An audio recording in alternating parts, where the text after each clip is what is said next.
Viewers, இன்னைக்கு லஞ்சுக்கு ஒரு சூப்பரான காலிஃப்ளவர் கிரேவி எப்படி பண்ணலான்னு பார்க்கலாமா? வாங்க. ஸோ ஃபஸ்ட்டு நான் காலிஃப்ளவர் வந்து தண்ணி ஊற்றி வேக வச்சு உப்பு போட்டு வேக வச்சு வச்சுக்கிட்டேன். 60% தான் வேக வச்சுருக்கேன். அதுக்கப்புறம் ஒரு வானலில் சோம்பு ஆட் பண்ணி அந்த வேக வச்ச காலிஃப்ளவரை வந்து நல்லா ஃப்ரை பண்ணிக்கிட்டேன். ஒரு மாதிரி லைட் ப்ரௌன் வர மாதிரி. அதுக்கப்புறம் ஒரு வானலில் நெய் ஊற்றி ஒரு எண்ணெய் ஊற்றி கிட்டத்தட்ட 3 ஸ்பூன் எண்ணெய் ஊற்றிருக்கேன். அதில் சோம்பு ஆட் பண்ணி அதில் காரத்துக்கு தகுந்த மாதிரி 1 or 2 வந்து வரமிளகா ஆட் பண்ணிவிட்டு ஒரு 12 to 13 ஷாலட்ஸ் வந்து சின்ன வெங்காயம் 1.5 தக்காளி ஆட் பண்ணியிருக்கேன். நல்லா வதங்கணும்.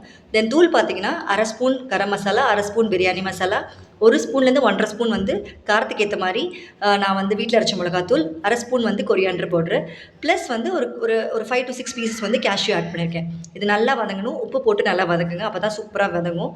நல்லா வதங்கினதுக்கப்புறம் தனியாக எடுத்து வச்சுட்டு அதே வானலில் என்ன பண்ணுங்கன்னா அதை ஆற வச்சு அரைச்சி வச்சிடணும். அரைச்சி வச்சதுக்கப்புறம் ஒரு பாத்திரத்தில் திருப்பி எண்ணெய் ஊற்றி ஒரு எண்ணெய் ஆட் பண்ணி சோம்பு, 1.5 ஸ்பூன் வந்து இஞ்சி பூண்டு பேஸ்ட்டு, அதுக்கப்புறம் ஒரு அரை கேப்சிகம் இல்லை ஒரு கேப்சிகம் வந்து கட் பண்ணி குட்டி குட்டியாக கட் பண்ணி இதோட சேர்த்து வதக்குங்க.